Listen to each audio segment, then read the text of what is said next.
삼성전자가 못 가도 코스닥의 IT, 반도체 섹터는 갈 수 있으나 삼성전자가 가게 되면 IT 섹터는 같이 갈 수밖에 없습니다. 그렇기 때문에 저는 앞으로 시장이 조금 더 좋아진다면 저는 두 가지 업종을 보고 있는데요. 좋아질 수 있는 업종으로 대표적으로 이제 많은 분들이 아시는 2차 전지가 있고요. 그 다음으로는 저는 반도체 섹터를 보고 있습니다. 삼성전자뿐만 아니라 반도체도 굉장히 좋게 보고 있습니다. 아, 섹터 전체를. 제가 그래서 얼마 전에 출연했다는 그 유튜브 채널 거기에서도 제가 무엇을 말씀드렸었냐면은 반도체도 같이 말씀드렸거든요. 삼성전자도 좋지만 거기에 따른 반도체 업종들도 우리가 눈여겨봐야 된다. 왜냐하면 삼성전자가 올라가게 되면 반도체 업종들도 같이 움직일 수밖에 없습니다. 실제로 삼성전자가 올라온 가운데 최근에 언제 반등이 나왔었죠. 그 가운데 반도체 업종들도 같이 많이 움직였었어요. 거의 삼성전자랑 비슷하게 움직였거나 또 일부 종목들은 삼성전자보다 더 좋은 흐름을 보여주고 있거든요. 아마 상승폭으로 보면 삼성전자보다 더 많이 움직인 종목들도 있을 거예요. 저는 그렇기 때문에 만약에 앞으로 시장이 좋아진다면 삼성전자도 좋아지겠지만 만약에 삼성전자가 올라가는 게 부담이 된다면 그러면 삼성전자에 공급하는 코스닥의 IT 부품, 반도체 업종 이런 소부장 종목들이 올라갈 확률이 굉장히 높게 보고 있습니다. 아, 그러시군요. 왜냐하면 우리나라 한국 시장의 주식 시장의 특징이 뭐냐면 주식시장 한국의 코스피가 제대로 올라가려면 IT가 올라갈 수밖에 없어요. IT가 올라가지 않는 주식시장은 한국의 특징은 상승에 한계가 있습니다. 정말 죄송한 얘기지만 조선이나 건설주가 잘 간다. 그런 종목들이 아무리 주도주가 돼서 시장이 올라가도 종목들이 올라가도 코스피 지수의 상승은 한계치가 있어요. 어느 정도 이상은 올라갈 수가 없습니다. 하지만 정말로 지수가 신고점을 뚫고 막 올라가고 하려면 IT가 갈 수밖에 없어요. 그러려면은 삼성전자가 가야 된다는 얘기인데 삼성전자가 혼자만 가지는 않죠. 삼성전자가 못 가도 코스닥의 IT, 반도체 섹터는 갈 수 있으나 삼성전자가 가게 되면 IT 섹터는 같이 갈 수밖에 없습니다.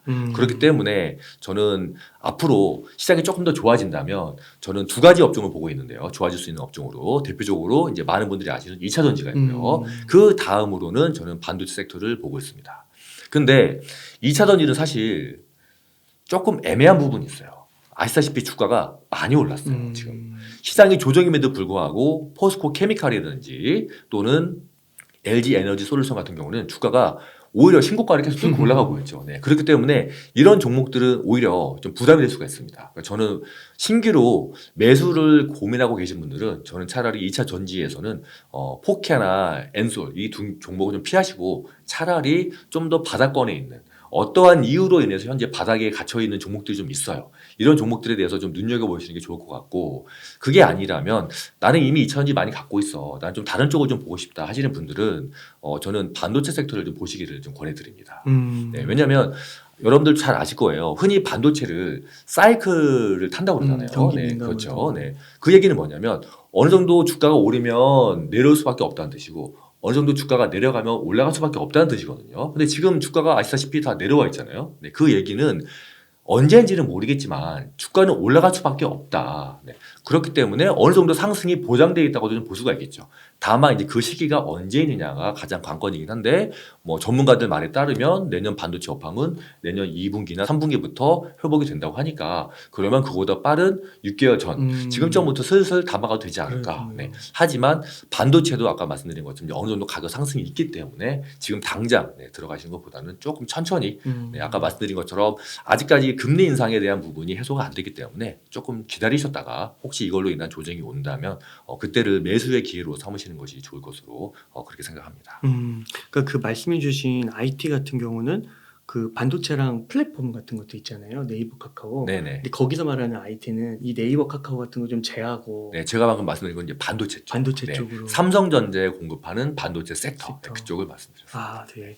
좀 구체적인 업종은 또 검색하면 금방 나오니까 네네. 그렇게 해서 좀 하시면 좋을 것 같고 그러면 시가총액이 또 너무 작은 거는 안 되잖아요. 그렇죠. 대략 시가총액 좀 어느 정도 이상을 보시면 좋겠다. 초보자일수록 그런 게 좀 있을까요? 기본적으로 시가총액은 한 5천억 이상 정도 돼야 될 것 같고, 네. 그 이하는 조금 수급이 좀 안 붙는 경향도 있고, 또 외국인이나 기관들이 일단 관심 종목에서 배제하는 경우도 있고, 또 시가총액이 적은 경우는 일부 종목들 테마로 움직이는 경향이 많기 때문에 우선 시가총액이 좀 적은 종목들은 좀 제외하는 게 좋고요. 아무래도 기본적으로 반도체 같은 경우는 또 실적도 중요하기 때문에 실적이 앞으로 어떻게 움직이는지 현재 성장률 또 ROE 같은 그런 성장률 지표도 같이 좀 보시면 좋고 또 가장 중요한 건 반도체 회사일지라도 사실 반도체 회사들이 굉장히 많아요. 코스닥에 굉장히 많은데 이왕이면 또 삼성전자나 LG 같은 회사에 공급을 하는 또 일시적인 공급뿐만이 아니라 몇 년 동안 오랫동안 같이 공급을 해오면서 같은 깊은 협력 관계를 맺고 있는 그런 회사들 쪽으로 하시는 게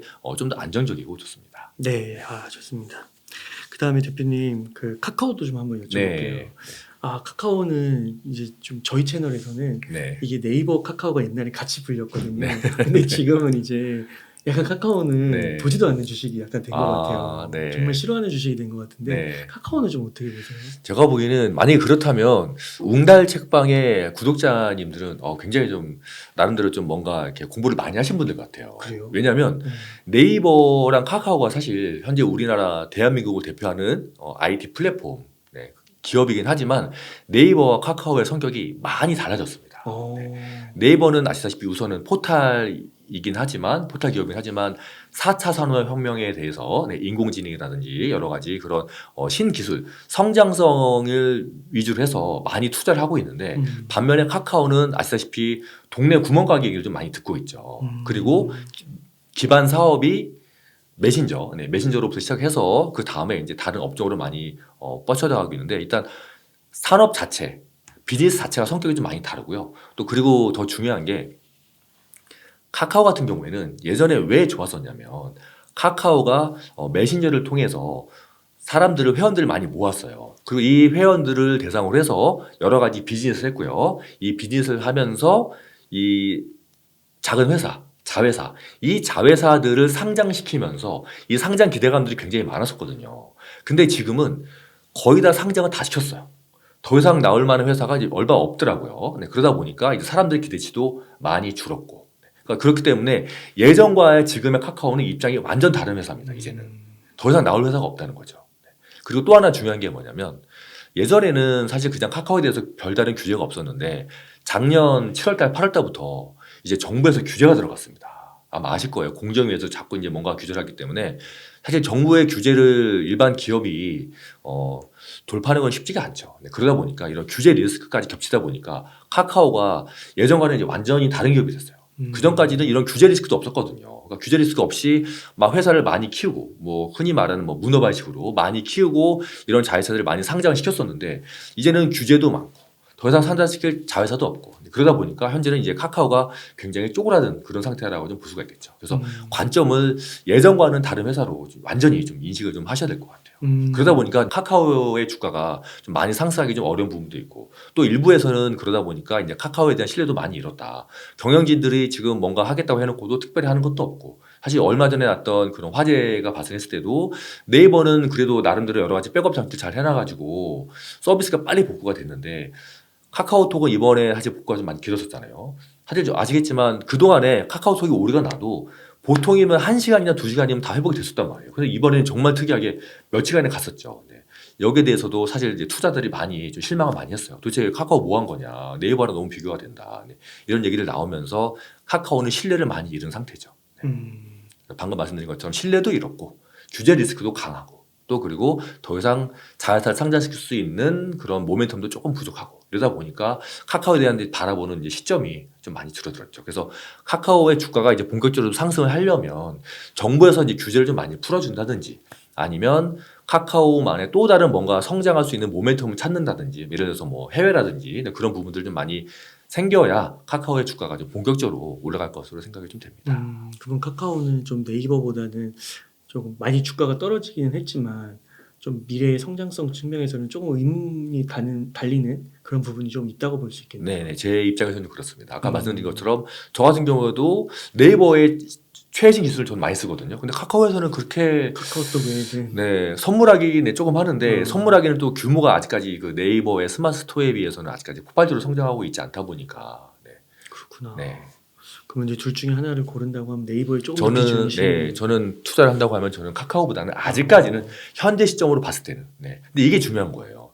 이게 뭐냐면 음. 지금 현재 시점에서 제가 말씀을 드렸는데 저는 지금 입장에서 봤을 때는 현재 시점 2022년 11월 오늘 28일이죠. 28일 기준으로 봤을 때는 네이버가 더 좋다고 생각하는데 갑자기 아까 말씀드린 것처럼 갑자기 12월 달에 어떤 재료가 나와서 카카오가 더 좋아질 수 있어요. 예, 예. 근데 그런 거를 이제 우리가 계속 정보를 파악해야 되는데 단순히 네이버가 좋다고 했는데 저 사람 뭐 잘 모르네 이렇게 할 것이 아니라 여러분들 계속 그 카카오에 관심이 있다면 계속 어떤 일이 벌어지고 있는지 네, 그런 내용들을 계속 확인하면서 거기에 대응을 해야 된다는 거죠. 네. 네. 아, 대표님 혹시 2차 전지에서 그 대형주 말고 네. 조금 이렇게 그 아까 포스코 케미칼도 좀 얘기해 주셨는데 네. 네. 그런 한두 가지 기업 좀 네네. 소개해 주실 수 있나요? 네. 우선 2차 전지 근데 제가 지금 들어보니까 2차 전지 쪽으로 정보가 추천해달라는 네. 네. 좀 이것도 말씀으로- 공부 차원에서 네네 네. 네. 좋습니다. 그 저도 2차 전지 굉장히 좋아하는데 지금 시장이 한 번 더 조정이 온다면 네, 아까 말씀드린 것처럼 한 번 더 조정이 온다면 저도 이제 2차 전지를 들어가려고 계속 보고 있었어요. 지금 보고 있는데 일부 종목들은 주가가 많이 올라서 들어가기 조금 부담이 됩니다.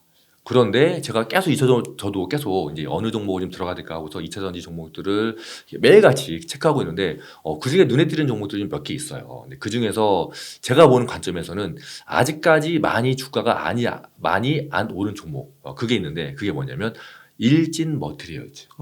이 회사의 주가가 아직까지 많이 안 올랐습니다.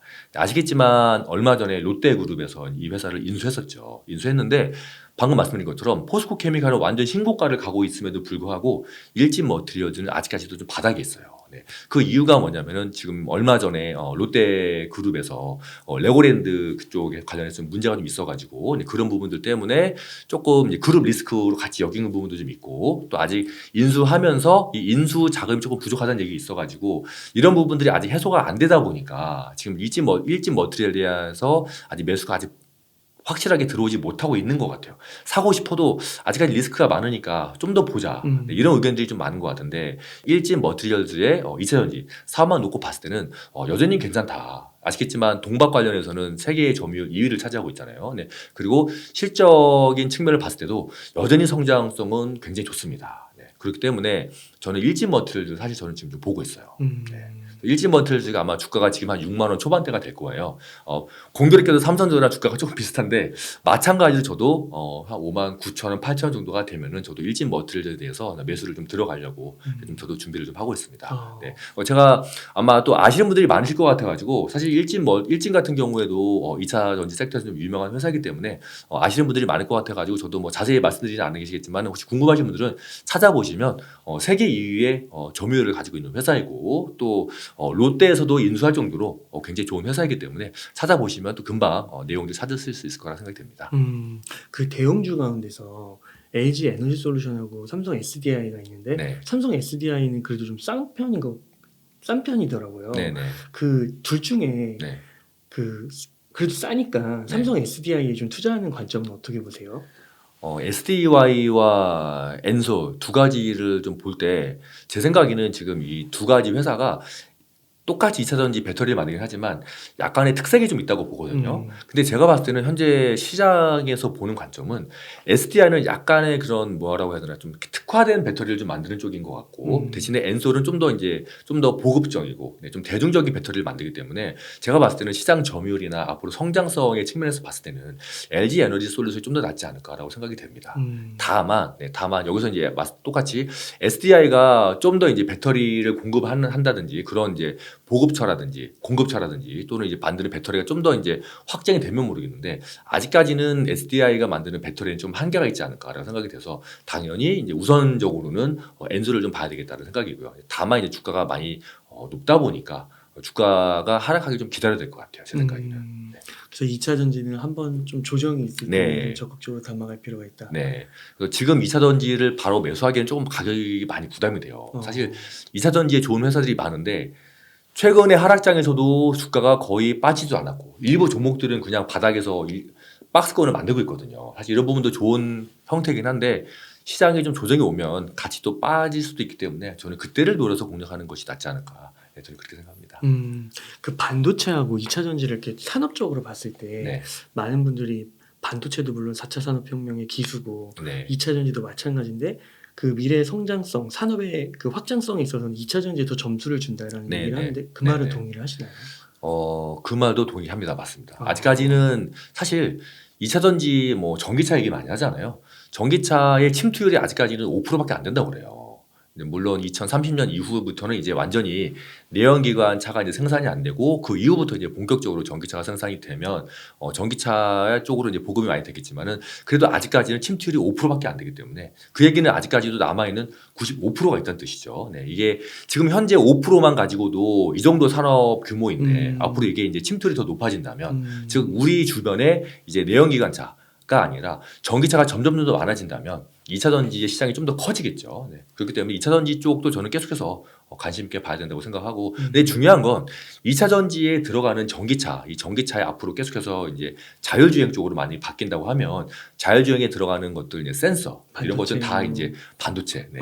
시스템 반도체라고 부르죠. 네. 그렇기 때문에 2차 전지가 상승한다고 해서 반도체가 죽는 것은 아니고 같이 병행할 수 있는 그런 관점이기 때문에 같이 계속해서 봐야 된다. 네, 저는 그렇게 생각합니다. 거의 양대 산맥 같은 거. 네, 그렇죠. 거기 양대 산맥을 좀 돌파할 다른 산업은 보이지가 않는 거예요. 그렇죠. 그래서 저는 사실 다른 사람은 조금 죄송한데 네. 일단은 제가 투자를 하는 거는 우리가 돈을 벌려고 하는 거잖아요. 그렇기 때문에 반도체, 특히 시스템 반도체와 2차 전지는 무조건 저희가 관심 있게 봐야 된다.